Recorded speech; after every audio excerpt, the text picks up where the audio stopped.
On this week's show, what property deals are investors looking for right now? And in the news, HMRC are clamping down on Airbnb hosts. And we're going to be answering all your property related questions.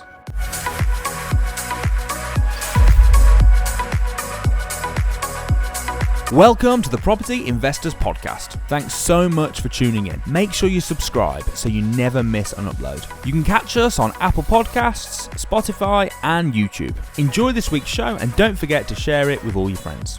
Hey, I'm Russell Leeds. I'm Alistair Cunningham. And welcome to the Property Investors Podcast.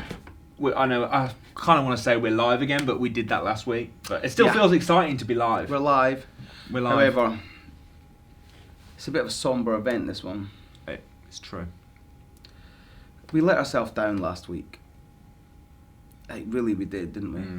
Yeah, we did. There was someone who we offended, and we never meant to offend that person, and we just thought we would like to take the time now. And particularly you, I think it was you that said the most offensive stuff. I think it was. It's just not in us, is it? That's not us. No. And do you know something? It's not our character. So go on, who'd like to apologise to? So Rowena Delmo, when we read out your question, we actually misrepresented how you said it, and it made perhaps you look a little bit silly. So, from the bottom of my heart, I apologise for that. Is there anyone else we need to apologise to for last week? I don't think so. No? Brilliant, let's go on with the show then. So what have you been up to? So, I've been with you all morning. This has been an interesting one because normally, we'll be doing it over Zoom. Yeah. We met last week, we met briefly, but so I've been with you. What am I doing this week? I've actually been negotiating and potentially completing on a new BRR deal. Oh, amazing. Tell me about it. Go on. So, basically, we're buying the roof, kind of. Right. I know it sounds very strange, but there's a block of flats, 3-storey high, and they're selling the roof space. Okay, I was going to say just the tiles, or just the tiles. Tiles and the trusses. Okay, go on. Selling the roof space to build 2 penthouse apartments on the top. So it's in Liverpool. Okay. Liverpool's just about going into lockdown, full lockdown, hasn't it? Well, don't worry, we can still build houses. You're allowed to, anything that sort of the government makes them money, like development and stuff, that's allowed to continue. It's only stuff that doesn't affect them that gets hit. Okay. So we're all good. Okay. So we're buying the roof. It's 190 purchase price for the roof. Okay. Build price. The builder's estimated it at 190 as well, but that's ironic. Oh, ironically, yeah. But we've had a look at it, and we think it could potentially be more like up to somewhere between 190 and about 280. Okay. What would be done up really when they're both done, ready, sold, or they'll be worth 335 each. Oh wow, good deal. So yeah, it's a good deal. Penthouse, Liverpool city centre. Everyone loves a penthouse. So good, right, really good. I've just come off the back of the deal selling masterclass, which is 3 days, and we've been teaching academy members the art of deal selling. And that was an absolutely awesome 3 days. Well, that kind of brings us on to our topic actually, because this week we're talking about what deals do investors want right now. Now, running a deal selling business, probably the most successful deal selling business in the UK. In Better Sourced. Obviously, how many deals did you sell this week? Well, okay, so this week, with our audience being involved in helping and bringing deals and that, we actually sold 6 deals, and in finder's fees we banked just over £24,000, and this was all done live. In front of the audience, so they could see how it all works, how the steps are, exactly what to do, exactly what to say, all that sort of stuff. So it was a really successful week, few days. What I'd be interested in knowing is what deals are you finding right now? What do people want? Because people watching this. Exactly what you've just said. Well, go on. Buy, refurb, refinance. Buy, refurb, refinance. The deals we've sold this week, buy, refurb, refinance, or buy, refurb, refinance into a HMO as opposed to just a single let. One of the deals we sold this week was a buy, refurb, refinance opportunity, and then they're going to transform it into a service accommodation. So really creative stuff here. We're not just going to buy refurb into single let, because that's a little bit vanilla, a little bit sort of easy. We want to capitalise and get as much money out of it as possible and get as much cash flow. So we're going to go HMO and SA. One of them was an up and running HMO. But the answer to your question is, I've got investors that are after all types of deals, as long as there's money to be made and as long as there's good cushion, good profit margin in there. Well, I'm just thinking potentially there will be two different types of people watching this show. It's relevant to both. So the first will be people who don't have any money and think, I'd love to do deal sourcing, but I need to find the right sort of deals people want to buy. But there's also going to be people who think, I've got money to invest and I need to know what sort of deals I should buy. So it's kind of relevant to both. So buy, refurbish, refinance, good one for you right now? Really good, really good. But again, the investors that we're speaking to, because of the current uncertainty with the economy, you have to be really careful about end valuations, because the valuers are down valuing properties on purpose. I've just had a valuation for one of my properties come back that I thought would be about 98,000, come back at 88,000. Okay, and that's by an approved RICS valuation surveyor, and it's 10k under. So you have to be careful of what your numbers are, what the end value, what you're predicting it to be, and always be conservative. Make sure there's plenty of cushion. But that's the thing, there's cushion. Like with this deal I was just talking about, we were like, we reckon they'd be worth 335, looking at other stuff in the area. If it comes if it comes back at 3, are we good? 70 grand under what we think, or are we still okay? And we're like, well, it's still a good deal. So, worst case, let's say it comes in at 3 and it costs the full 280 to do it up. We're still good for a good deal. So when you've got a deal like that, you're safe. You have to be conservative on GDV, so go under what you think it's going to be, but whatever you think the build cost is going to be, go over. Because especially during this pandemic, like for instance, let me give you one little example: the cost of plaster. So if you're like, you think it's silly? I don't think it's silly. I was speaking to my builder about plaster. So my property that I'm doing at the minute, we're plastering all the rooms.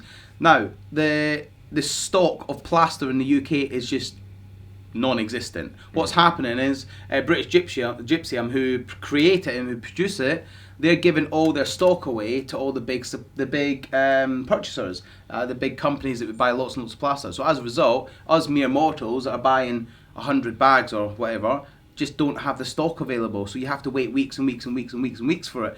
And if you do want it, you're having to pay a premium. So what used to be £4, £5, £6 a bag, you're now talking, if you want it quickly, there's people selling it for £40 or £50 a bag. That suddenly puts the price of your refurb and your plaster work up. Like, in some cases, it can double it, triple it. So we are having to get creative with that, and we're having to. So it's just things like that. That's one item that the cost has gone sky high.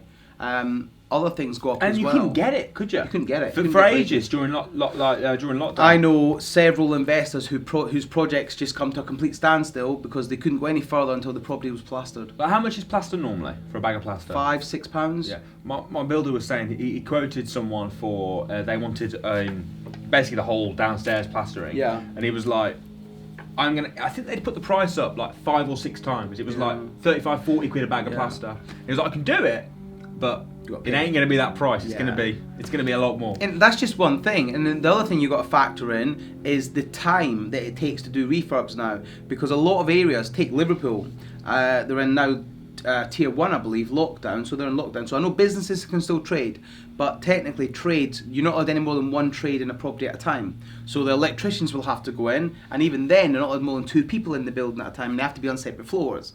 So like, whereas before you could get all your build teams in there and they work around each other and they just crack it out, now you have to send one trade in, then another trade, they leave, then another trade goes in, then this trade goes back to finish what they couldn't do because this trade come in, and it just delays everything, and everything's just a little bit slower. It's so weird, is it? Because normally development and stuff is always on schedule. Yes. Very, very rarely does it get... But you've got to ask yourself, how does that affect your costs? If you've got bridging finance, for instance, one of my bridges is costing me £1,000 a month in interest.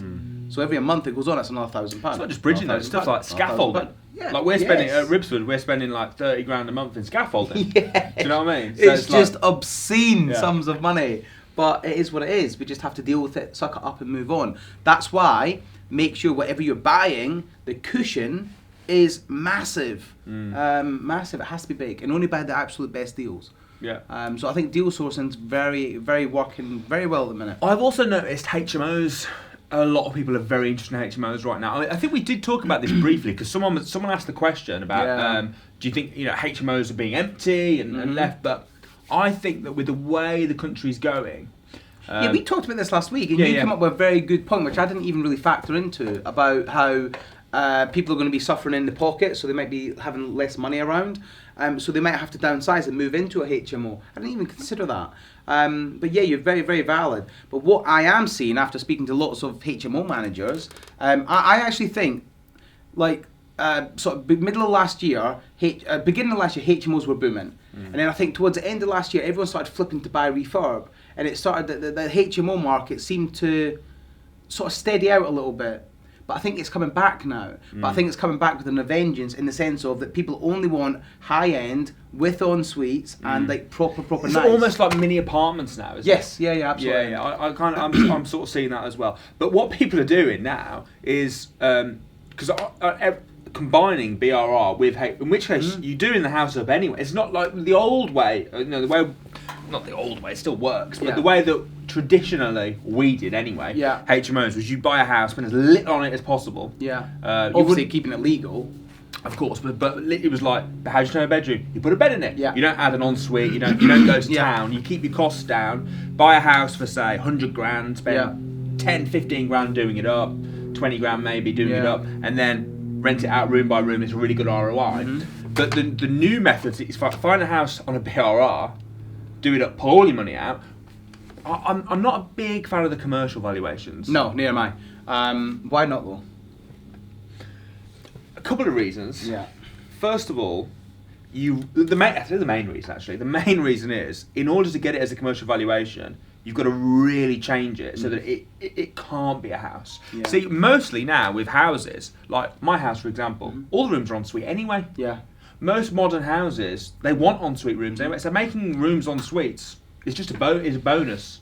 Yeah, regardless. I mean, with commercial financing, for those that don't know, the way they do commercial financing is worked out on a rent multiplier. Okay, so you've got a HMO, and it's the way they work out the valuation on a commercial basis is they take the rent, whatever that may be, on an annual basis, they annualize it. They then deduct the maintenance, the running costs, which typically is 35%.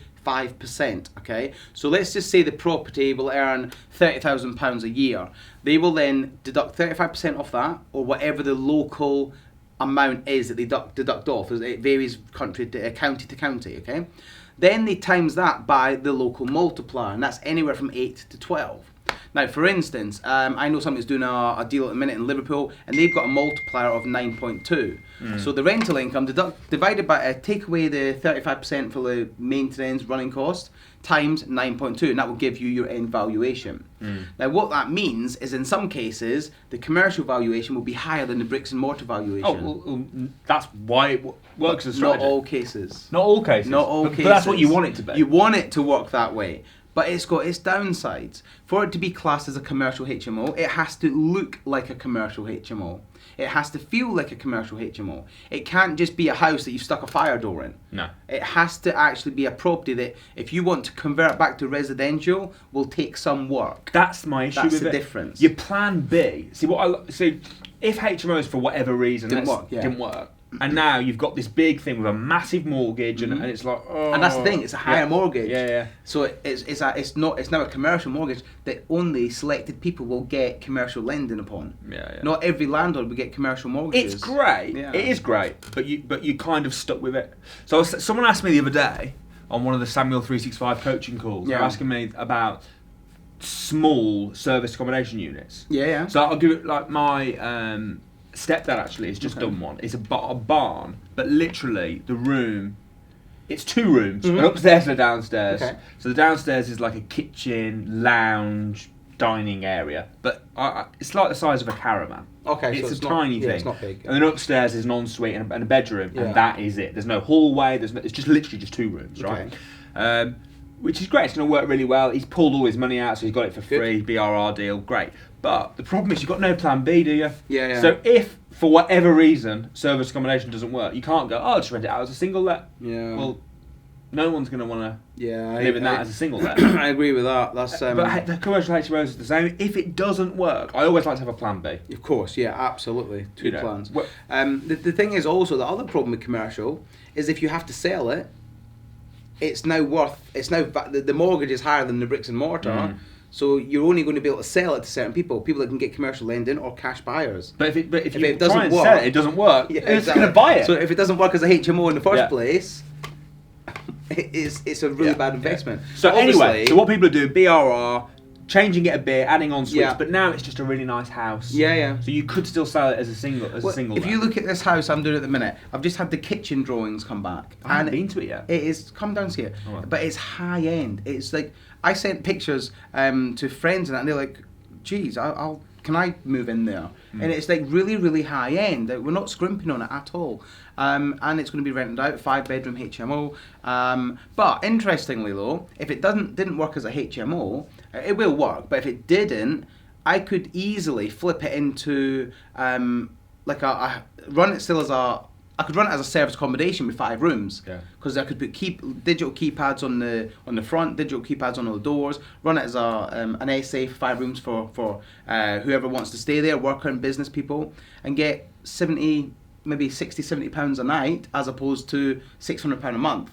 Okay, so it does sort of. Is it city centre? It's just outside. Yeah. But it would work as SA. It would work as SA, yeah, probably. Yeah. So you've got a plan B. Could you rent it out as a house? You could. It would get £1,400-1,500 a month. So you got plan C. Got plan C. Plan A, plan But B. I stayed. I used to stay in Wolverhampton at I can't remember the name of this house, but it was a HMO that was in an area of Wolverhampton. So somebody bought it, converted it into a big 5 or 6 bed HMO, and it wasn't working as a HMO. And I remember looking for somewhere to stay in Wolverhampton. It was very late in the day. I needed somewhere to stay, and I went onto Booking.com and I just found this property. And I got there thinking it would be like the whole apartment, but it wasn't. It was one room inside a HMO. Electronic keypad at the front door to let myself in. Electronic keypad inside the building to let myself in my room, and it was like £50-60 a night.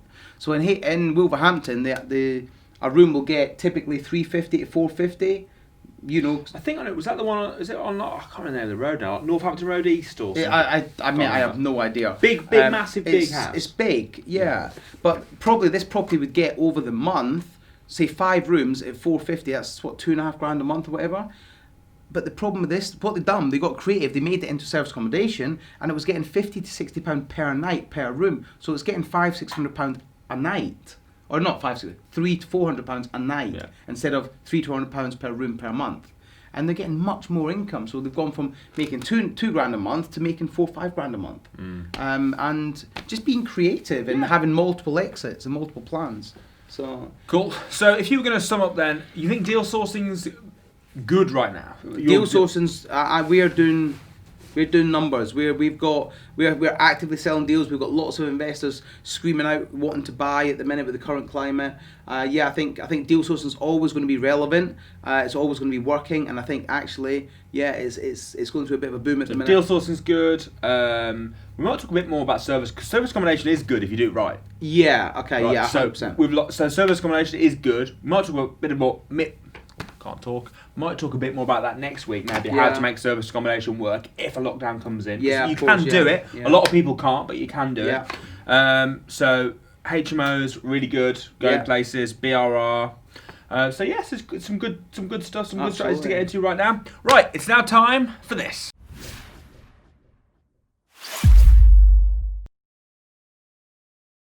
So in the news this week, we're going to talk a little about Airbnb, as Alistair mentioned earlier on. So I'll just give you an overview of the article. So Airbnb has informed the taxman of the incomes, so not just that they're doing it, the actual incomes of 225,000 people in Britain who rent out second homes and spare bedrooms on the site, potentially leaving them facing bills of thousands of pounds. The site has sent HMR Revenue and Customs a list of people who rent property via the app, along with the income received for 2017, 18, 18, 19.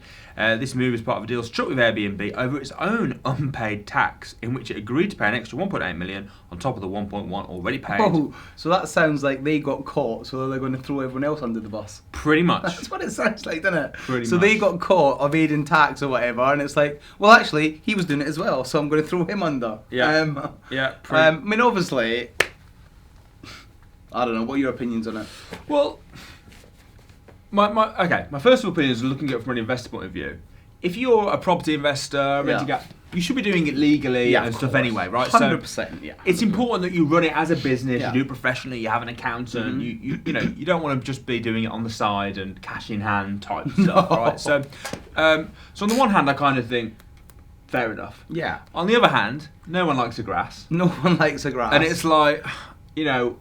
It does seem very much the Airbnb have had their wrist slapped, and it's like, well, actually, he's doing it as well, so I'm just going to bin him under. It's just a bit... it is a little bit sly, like they've got caught and gone, oh, well, tell you what, in return, rather than us paying all our tax because we've been caught, we'll grass up all these people. Yeah. You know, so... I mean, I agree with you entirely. Look, if you're going to do this, run it as a business, get tax advice, do it properly, register your income, all that sort of stuff. We're not advising or condoning any sort of evasion of tax should, or anything. and you're like that. running the risk But of getting grassed up if you don't and getting found out. Take the tax side thing out of it. Let's just say it's that whole grassing up, isn't it? And that whole snitching. Well, do you kind of feel like the government, though, in general now, especially with the COVID stuff, they're kind of trying to create a culture. It's like communists do, don't they? Yeah. Communists, they create a culture of people grassing up other people, and you know, I just don't like that culture. Well, they had this with the when social distancing, all the social distancing come in, and also the limiting number of people inside houses. They were like, you need to grass up your neighbours if they see them having more than a certain number of people there, and it's like, come on, do you really want to get into that situation where you're grassing on your neighbours and you're doing that sort of things? I just think it's... Well, I had it when I was running a webinar. Really? Yeah, so I ran a webinar. Do you know when we were in total lockdown? Yeah. Well, we were using our home because our office was closed, so we were using our home as our place of business. Yeah. And I was running a webinar with Samuel. So Samuel came over for the webinar, and someone called the police on him for... And the police came. We were like, "Well, we're running a business webinar. You're allowed to go to work. This is where we're working." Yeah. And they were like, "Oh, fair enough." Yeah. But it's just like, man, I'm like, what neighbour was that? Yeah. You know what I mean? It's like, who probably would do wasn't. that? It probably wasn't a neighbour. It was probably one of the losers that tune in and just want to try and pull people down all the time. Nah, because they wouldn't know where it was. They wouldn't know where we were running it. It was definitely a neighbour. Good point. Definitely a neighbour. So I don't like that culture. I don't think Airbnb, it's a bit... it doesn't sit comfortably with me. However, run your business properly, you won't have a problem, will you? Yeah. Pay your tax, you're not going to have something to worry about. It's the people that... I tell you what, there will be a lot of people... Going, oh no! My God, yeah. There will be an awful lot of people... Suddenly a lot of late applications going, oh, I forgot to mention! I've had this house... Yeah, definitely will, won't there? So, yeah. Right, it's now time for this.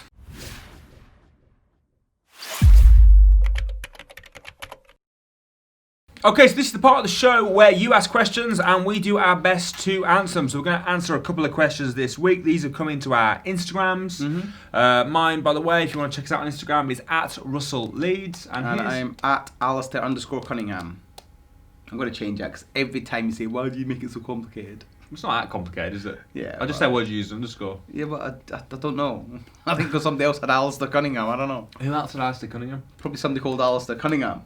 What are the chances? I know, but you should write to them and go, dude, there's only one Alistair Cunningham. Yeah, but he's got like no followers and he's still got their first on Instagram. Yeah, what were you thinking? Well, it's because I've never been that affair with social media. Look, if he's got no followers, he can't be that affair, can he? You've been beaten by somebody with very little followers. You've been beaten by another Alistair Cunningham. I get it. It's annoying, that is there not a question to ask? Yes, answer? there is. Yeah, go on. So Lots Property says, this is in relation to our show last week where we were talking about the government 5% deposit. So he says, do you think I could pay for the deposit for my niece? Obviously, he's already a property investor. And then rent out the other rooms in the house. Okay, so he wants to use his niece to be the legal owner of the property. He will enter the deposit, and then he wants to then rent it out as a rental property. And she said, and then she can sell it me in the future. Who knows? It depends what the terms and conditions of the loan say. I would suspect highly that somewhere in the terms and conditions it will have a restriction on investors and a restriction on letting the property out. I would imagine it's to boost the economy, boost the housing market for first-time buyers. So yeah, I mean, I'm not going to lie and say that I've not thought about that also, because I could do that with my daughter, and I've already thought about that. So I've got some inquiries in place at the minute, but I need to see what the terms and conditions state of the loan agreement. I wonder if you could do it with a 6-year-old daughter. Do Do you reckon they'd No, because you have to be 18 to have a contract, surely. I can't do it with my daughter then. Nah. I have to wait. Hey, let us know if you manage to get it done. Let us. I'd be very interested. But yeah, definitely, I've been inquiring about it for myself because my daughter's 21 and she's looking to get on the ladder, but she's not looking to move out of the home at the minute. So we'll see. Okay, I've got a question come in this morning via Insta from Zubir297. So Alistair, hey, I hope you're well. I am, my friend. Thank you very much. No mention of Russell here, so. He doesn't hope I'm well. He's like, I hope Alistair is well, but Russell, fucking, go on. I'm wanting to learn how to deal source and deal package. Currently, I'm 22. Recently started my own estate agency business. Great, nice. Good stuff, my friend. Good stuff. Got lots of knowledge and understanding of the property and real estate market, which is great. He wants to start a deal packaging business, and he's an estate agent. Yeah. So he's still doing it. He's just not getting paid up the correct fee and things like that. I don't think you're allowed to get paid both ends of the transaction. Okay, well anyway, I'm just reading you what he's asked, okay? Oh. So he wants to learn how to deal source, deal package. He's already got an estate agency business. We don't know how he set that up or anything like that, so we can't make any comment on that. Now, I want to learn how to actually get the deal, package it and sell it off for a fee. I know you have been doing this very successfully, and I know you have investors that would snap up opportunities like these. What advice do you have? Okay, look, depending on what your estate agency business you've got is and how it works, depends on how you can run this business, because you're very right. I might be totally wrong, but I think you are right. I think I'm right. My sourcing business is technically an estate agency business. It's just I operate it in a different way to a standard sort of high street agency would operate it. Look, if you want to, you've already mentioned you've got above average knowledge and information on the property markets, so finding a deal for you should be pretty easy. If you can find great deals, all you've got to be able to do is find investors that are ready to pay you, and they're few and far between. You just got to know how to do it. I've just come off the back of 3 days of training our academy members at Deal Selling Masterclass, and we showed them exact steps of how I find my investors list, which currently is around 8,500, and it's doing very, very well, and it's very, very hot and very, very active. So what you've got to do, find great deals, find some investors, understand the legals, the compliance, understand how to sell, understand how to offer your properties out to your marketplace, and then understand how you have to look after them to get it through completion. You do that, you'll be very good at this business. Listen, why don't you come along to one of Samuel's discovery days? Samuel does a discovery day. I don't know, we can put a link below, okay? Yeah. You come to Samuel's office. And we'll probably be there. We'll be there, Certainly one of us. One of us, yeah, not always, but one of us will definitely be there. Right, come to the office and we go through a bespoke sort of one-to-one training, one-to-one mentoring with you to talk to you about what works for you in your current climate, your current economy, your current budgets. So get booked onto Discovery Day, come along and see how we can help. So if you want to meet us and Samuel, and come down and we'll put together a plan for you and answer any of your questions, book onto this. Should we put a link below? Stick a link below. We'll put a link below for Discovery Day. So I think we're running 4 next month in November. So you got 4 days. It's going to be a very, very small group. It's at the office. It's very, very small. Not many people there at all. So. Cool. Awesome. Actually, it's going to be in this room. In this room. It's in this room. There you go. And mate, you get to see this room. Yeah. Cool. All right. Lovely. Well, guys, thanks ever so much for tuning in this week. We'd love you to join us on the Discovery Day if you want to do that. That'd be great. If you enjoyed the show, please do comment below. Leave us a review. Show us some love. Message us on Instagram. Yeah. What else do you want them to do? Tune in next week. That'd be even better. Subscribe and tune in next week. See you guys. Bye bye.